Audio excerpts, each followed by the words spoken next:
ओम श्री कल की अगस्तीसाय नमो नमः।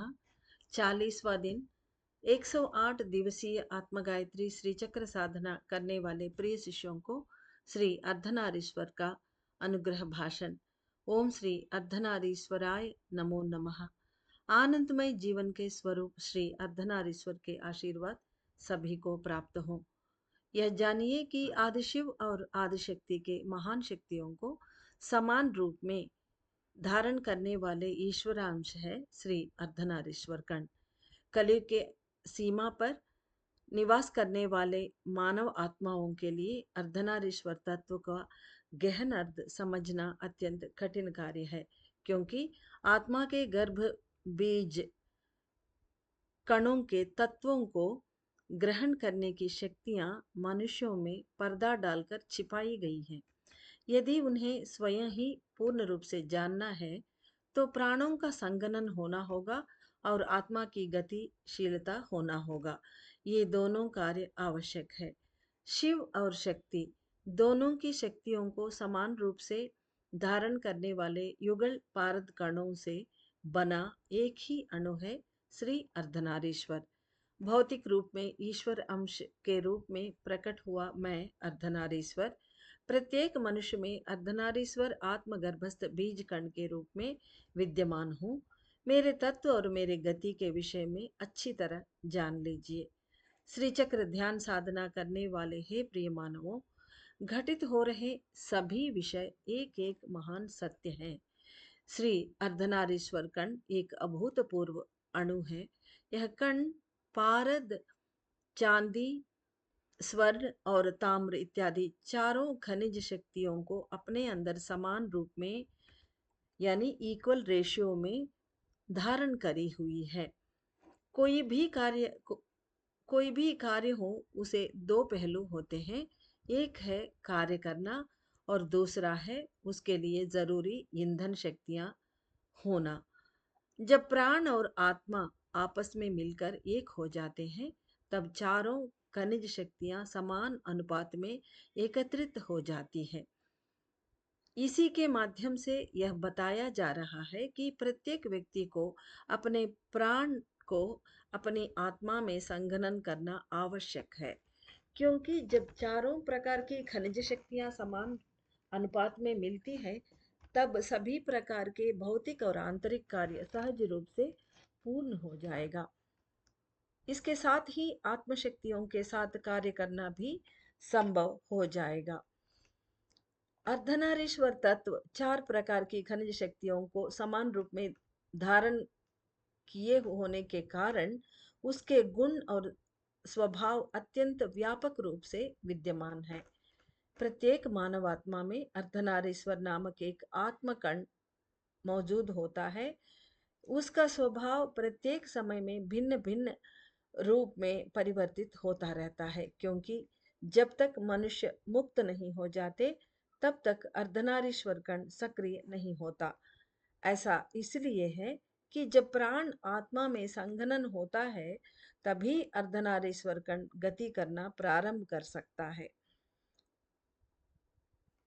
जब मनुष्य पूर्ण रूप से शरणागत हो जाते हैं, सत्य जानकर स्वीकार करते हैं कि हर क्षण उसके जीवन चलाने वाला खुद नहीं, स्वयं परमात्मा ही है, तभी से अर्धनारीश्वर कण गति करना प्रारंभ करता है। यानी ये अर्धनारीश्वर कण हमारे अंदर चलने के लिए यानी क्रियाशील होने के लिए कुछ ऐसे रूल्स हैं, तब भी वो हो सकता है जो ऊपर कहे गए। प्राण आत्मा में संगनन होना होगा तभी हो सकता है। और हमें इतना विश्वास करना है कि सभी स्वयं परमात्मा ही चला रहा है, मैं नहीं चला रहा हूँ। और संपूर्ण शरणागति भी लेना है परमात्मा से, तभी ये अर्धनारीश्वर कण गति करना शुरू करेगा, तब तक नहीं करेगा। जब कोई मानव आत्मा पहली बार जन्म लेता है, तब श्री अर्धनारीश्वर आत्मकण सिर में स्थित होकर उस शरीर में प्राण की उच्चतर गतियों को आरंभ करता है। प्राण के लिए आवश्यक स्वर्ण और ताम्र शक्तियों को पूर्ण रूप से प्रदान करके मानव की गतियों को आरंभ करने का महान कार्य श्री अर्धनारीश्वर कर्ण करता है। यानी स्वयं आत्मा चारों खनिजों युक्त, चार शक्तियों युक्त होती है। जब उनमें से दो उष्ण शक्तियां स्वर्ण और ताम्र, और दो पारे और चांदी शीतल शक्तियां हैं। ये कुल मिला के चार खनिज शक्तियों वाला फुल आत्मा होती है। लेकिन जब ये अर्धनारीश्वर कण हमारे अंदर मौजूद हो जाता है, जब हम पहली बार जन्म लेते हैं, तब ये दोनों स्प्लिट हो जाते हैं, अलग अलग होकर आदिशक्ति और आदिशिव बन जाते हैं, अर्धनारीश्वर नहीं रहते। इसलिए बता रहे हैं कि जब आप जन्म लेते हो, आपके अंदर ड्यूअल फॉर्म होती है, दोनों मेल और फीमेल का रहता है। लेकिन हमारे शरीर चलने के लिए दोनों अलग अलग हो जाते हैं। स्वर्ण और ताम्र शक्तियां अलग, वो जीवाणु कहलाती है, यानी प्राण शक्ति। और बाकी दो, यानी पारद और चांदी के शक्तियां, खनिज शक्तियां शीतल शक्ति वाली, वो आत्मा बन जाती है। यह सत्य को जानना होगा। जब मनुष्य अपना अंतिम जन्म लेता है, तब प्राण के संगनन के समय श्री अर्धनारीश्वर कण पुनः गति करना प्रारंभ करता है। सबसे पहले जब हम जन्म लेते हैं, तब वो हमारे अंदर मौजूद होकर प्राण शक्ति को शक्तियां देना, और उसके बाद वो स्प्लिट होकर दोनों अलग अलग होना, ये सभी काम होते हैं। अब जब हमारा आखिरी जन्म होता है, तब भी अर्धनारीश्वर कण पुनः हमारे अंदर गति प्रारंभ करता है। मनुष्य के प्रथम जन्म में गति आरंभ करना और अंतिम जन्म में पुनः गति ग्रहण करना, यही श्री अर्धनारीश्वर कण का तत्व है। श्री चक्र ध्यान साधना करने वाले प्रिय मानव आत्माएं अपने अर्धनारीश्वर कण के गति को जान पाएंगे। संघनन हो रहे प्राण को, यानी प्राण शक्ति को अंदर स्वीकार करके काम करने वाले श्री अर्धनारीश्वर कण हर एक मनुष्य की आत्मा में अपने गति का आभास करवाएगा। यानी ये अर्धनारीश्वर कण जब मौजूद हो जाता है, अब प्राण पहले स्प्लिट होकर अलग काम कर रही है, वो जीवाणु के घोंसला से बाहर निकलकर बिंदु स्थान में संघनन हो रहे हैं। जब वो हो रही है, उस समय प्राण शक्ति को अपने अंदर स्वीकार कर लेता है ये अर्धनारीश्वर कण। तो तब मनुष्य के आत्मा में अपनी गति का आभास करवाएगा। उस समय ये अर्धनारीश्वर कण जब अपने अंदर प्राण को समा लेते हैं, तो उस समय हमें, यानी मनुष्यों को, मनुष्य आत्माओं को अपने गति का, अपने मौजूदगी का, अपने कार्य करने का आभास करवाएगा। तभी हम ध्यान वो जान पाएंगे। इसीलिए कह रहे हैं, श्री चक्र ध्यान साधना करने वाले प्रिय मानव आत्माएं अपने अर्धनारीश्वर कण के गति को जान पाएंगे, इसलिए कि वो आभास कर पाएंगे। सामान्यतः स्वर्ण और ताम्र शक्तियों से कार्य करने वाला मनुष्य का मस्तिष्क, यानी ब्रेन, अब पारद और रजत खनिज शक्तियों से गति करना प्रारंभ करता है। यानी सामान्यतः, यूजुअली स्वर्ण और ताम्र शक्तियों से कार्य होता है, लेकिन अब पारद और रजत खनिज शक्तियों से गति करना प्रारंभ हो जाएगा। पिघले हुए पारद कण अपनी शक्ति को रक्त में मिलाते हैं, फिर भी प्रत्येक अणु उसे पूर्ण रूप से ग्रहण नहीं कर पाता। ये एक एक प्रत्येक हर रोज एक शिवांश बाहर निकल रही है, अपने पारद कणों को पिघला कर रस, पारद रस बनाकर रक्त में मिला रहे हैं, लेकिन हर अणु उनको प्रॉपरली नहीं ले पा रहे। इसका वजह बता रहे हैं, रक्त में मिलाने के बावजूद भी प्रत्येक अणु उसे पूर्ण रूप से नहीं ग्रहण कर पाता। इसका कारण बता रहे हैं। इसका कारण यह है कि शरीर के प्रत्येक अणु स्वर्ण और ताम्र शक्तियों को ही अपने ईंधन के रूप में ग्रहण करके कार्य करते रहते हैं। यानी अब तक सामान्यतः ये स्वर्ण और ताम्र शक्तियों को ही ग्रहण करके ईंधन के रूप में काम करना आदत है इनको। अब ईंधन बदल जाती है तो इतनी आसानी से स्वीकार नहीं कर पाते। ईंधन ईंधन बदलना मतलब दो खनिज शक्तियां, रजत और यानी चांदी और पारद, ये दोनों शक्तियां उनके लिए नया है। पहले तो स्वर्ण और ताम्र शक्तियां उनको आदत है, तो एकदम से नहीं ले पाते। यही इसका वजह है। अब ईंधन बदल जाती है तो इतनी आसानी से स्वीकार नहीं कर पाते हैं। इसीलिए अर्धनारीश्वर कण फिर से स्वर्ण और ताम्र शक्तियों को ईंधन के रूप में प्रदान करना शुरू करेगी। यानी ये अब खाना नहीं खाएंगे तो मुश्किल है, इसलिए ये ईंधन के रूप में इनके खाना दोबारा से ताम्र और स्वर्ण शक्तियां ही देती है अपना अर्धनारीश्वर कण। फिर उसके बाद क्या करेगी, ईंधन के रूप में स्वर्ण और ताम्र शक्तियों को प्रदान करना शुरू करेगी और उनके साथ साथ पारद और चांदी के शक्तियों को भी मिलाकर बेच देती है।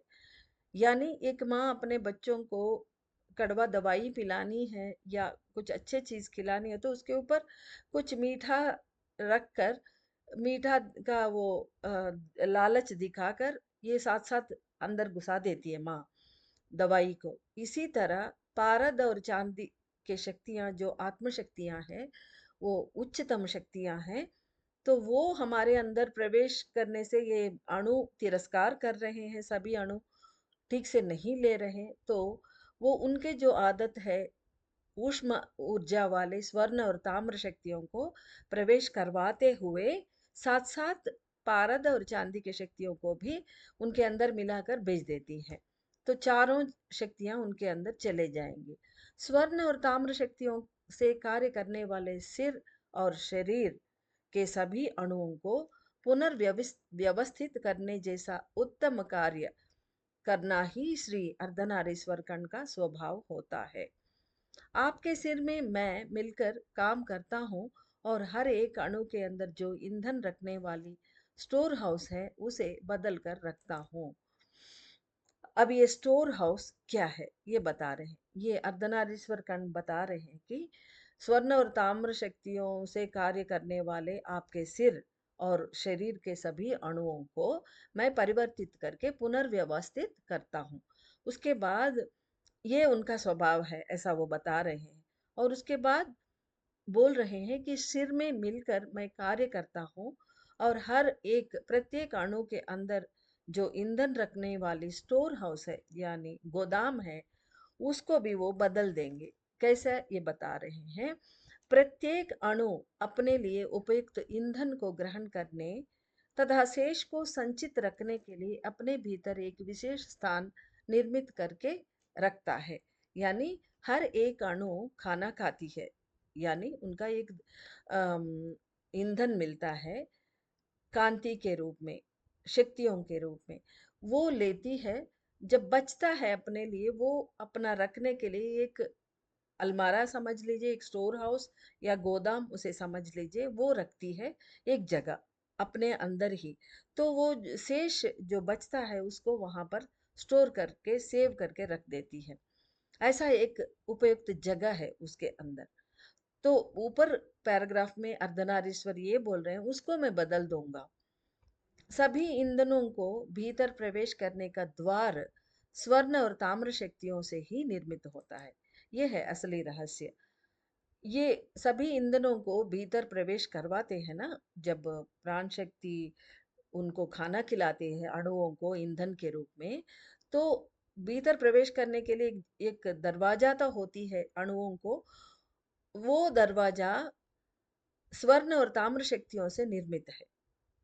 यानी उसका अंदर लेने वाला शक्तियां भी वही है और वो जो डोर है वो भी स्वर्ण और ताम्र शक्तियों से बनी है।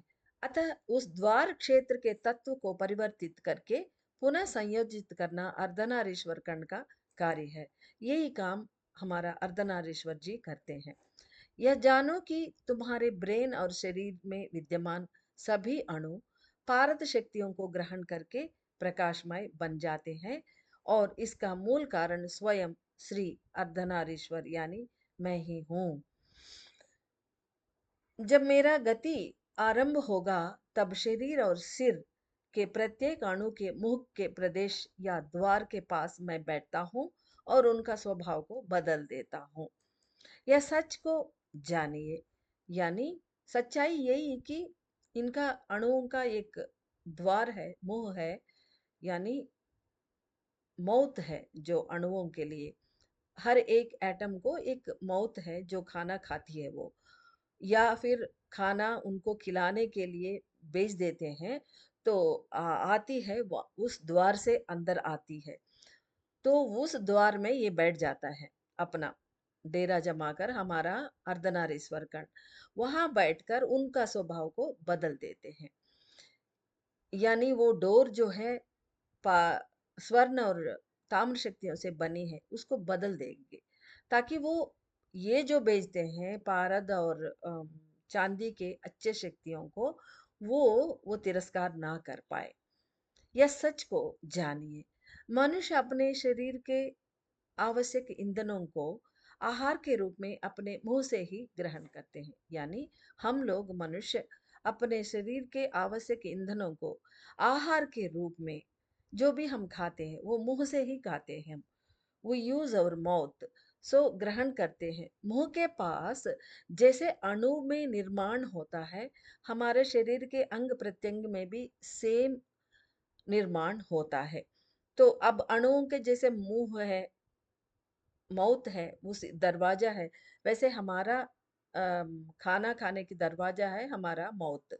मुंह के पास स्थित कई प्रकार के अम्लीय रस के ग्रंथियां, यानी हमारा जो लालाजल जो होता है वो सिक्रेट होती है। वो अम्लीय रस के बारे में बता रहे, वो ग्रंथियां, वो ग्लैंड्स होते हैं हमारे मुंह के आसपास। तो वो सभी स्वर्ण और ताम्र खनिज से निर्मित होते हैं। एग्जैक्टली जैसे अणु के मुंह के पास वो दरवाजा जो है वो जिन शक्तियों से निर्मित है, वैसे ही स्वर्ण और ताम्र शक्तियों से हमारे मुंह के आसपास के ग्रंथियां सभी उसी खनिज से निर्मित होते हैं। जब प्राणों की संघनन होता है, तब मुंह के प्रदेश में स्थित ग्रंथियां पारद के शक्तियों को स्वीकार करके काम करेंगे। अब इनके ये सभी बदलने के एक ही हमारा एक वो प्रक्रिया बनना है, वो है प्राणों की संगनन। तब सब बदल जाते हैं, तब तक नहीं बदलेंगे। तभी अर्धनारीश्वर कण काम भी कर पाते हैं। तो जब प्राणों की संगनन होता है, तब मुंह के प्रदेश में स्थित ग्रंथियां, ये अम्लीय ग्रंथियां जो है वो ताम्र और खनिज से जो निर्मित है, स्वर्ण खनिज से, वो अब पारद के शक्तियों को स्वीकार करके काम करना शुरू करेंगे। श्वास नालिकाओं और छोटे जिह्वा, यानी हमारा छोटी जिह्वा होते हैं, अंदर की जीभ जो है वो, उनके सूक्ष्म श्वास नालिकाओं और छोटी जिह्वा के सूक्ष्म भागों सहित सभी प्रदेशों के प्रत्येक अणु पारद शक्तियों को ग्रहण करके कार्य करना प्रारंभ करते हैं। जब प्राण पूर्ण रूप से संगनन हो जाता है, तब यह जानना चाहिए कि तुम्हारा शरीर पारद प्रकाश से कार्य करने लगता है।